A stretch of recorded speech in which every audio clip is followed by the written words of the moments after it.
안녕하세요. 살아있는 책 산책입니다. 오늘 산책길의 책은 오츠 슈이치의 삶의 마지막에 마주치는 10가지 질문입니다. 불치병, 그 중에서도 주로 말기 암에 걸린 환자의 고통을 완화시키는 치료를 하는 호스피스인 저자가 죽음에 관해 이야기해주는 책입니다. 제2차 세계대전 이후 사람들은 죽음을 부정적인 것으로 받아들이기 시작했다고 하는데요. 하지만 모든 사람들은 죽음이라는 것을 경험할 수밖에 없습니다. 사람은 누구나 언젠가 죽는다는 것을 많은 사람들이 자신과 상관없는 이야기로 생각한다고 하는데요. 그렇지 않다는 것을 우리는 알고 있습니다. 왜 우리는 죽음을 이야기하고 사람이 어떻게 죽어가고 사람은 어떻게 생각하고 죽어가며 인간은 자신이 죽을 때를 아는지에 대해서 질문합니다.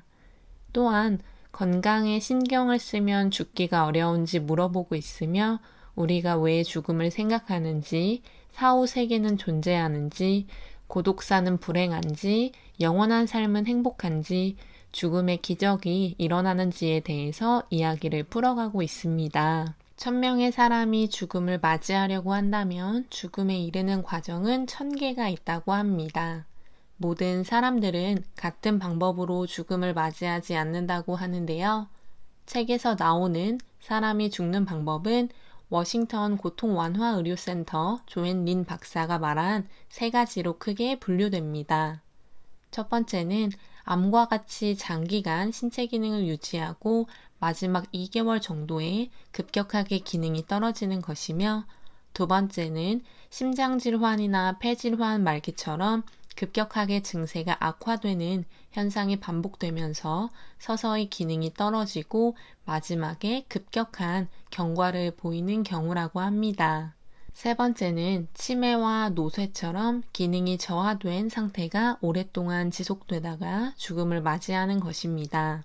저자는 환자의 남은 수명을 예측하기는 상당히 어렵지만 경험을 통해서 예측하는 것에 도움을 받았다고 합니다. 스테로이드 효과와 증상, 일상생활 장애 정도로 남은 수명을 판단했다고 하며, 저자의 경험상 스테로이드가 전혀 듣지 않거나 효과가 있어도 한정적이면 남은 수명이 주 단위로 남았다고 합니다. 남은 수명 동안 어떤 현상이 있는지를 저자는 구체적으로 책에서 이야기하고 있습니다. 남은 수명이 2주일 미만이면 이동, 배변, 배뇨, 식사, 수분 섭취와 같은 일상적인 행위에서 급격하게 장애가 일어난다고 합니다. 수명이 몇 주일 정도 남았을 때에는 체력적인 것보다 전신 권태감이 사람에게 느껴진다고 하는데요. 자신의 몸을 자기가 통제하지 못한다는 상실감도 느끼게 된다고 합니다. 그런 부정적인 감정이 정신적으로 심한 고통을 준다고 하며, 수명이 며칠 정도 남아있다면 주위에서 지켜보는 사람들이 항상 자고 있다고 생각하는 것처럼 많은 시간을 자면서 보낸다고 합니다. 깨우지 않으면 곧장 졸다가 자버리는 경면 상태가 되기도 하고 시간과 장소를 구분하지 못하는 장애를 겪는다고 합니다. 수명이 몇 시간 남았을 때는 보통 위독 상태라고 해서 소생이 힘든 상황을 이야기합니다. 이 단계에서는 가족들이 2가지를 기억해야 하는데, 먼저 환자가 거의 고통을 느끼지 않는다고 합니다. 따라서 가족들은 환자가 아프다고 생각하지 않고 임종을 준비해도 된다고 합니다. 두 번째는 청각은 마지막까지 기능을 유지한다고 하는데요. 그래서 귓전에서 상냥하게 말을 전하는 것도 좋은 방법이고, 손을 잡아주면서 속삭이는 것도 편안하게 보내주는 방법 중 하나라고 합니다. 저자가 말하는 사람이 죽었을 때의 요소는 호흡정지, 심장정지, 동공확대 증상이라고 합니다. 그를 확인해서 사망 선고를 한다고 하는데, 가족들 모두가 환자의 죽음을 받아들였을 때야말로 진정한 사망 시각이라고 할 수 있다고 합니다. 죽음과 죽어감이라는 명절을 통해 죽어가는 사람의 마음이 어떻게 변화하는지를 사람들에게 알린 엘리자베스 퀴블러 로스는 사람은 죽음을 의식할 때 5단계를 거친다고 합니다.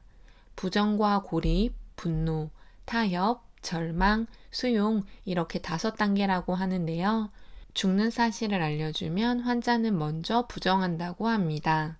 현실을 받아들이지 못하고 그 다음 단계인 분노를 느낀다고 하는데요.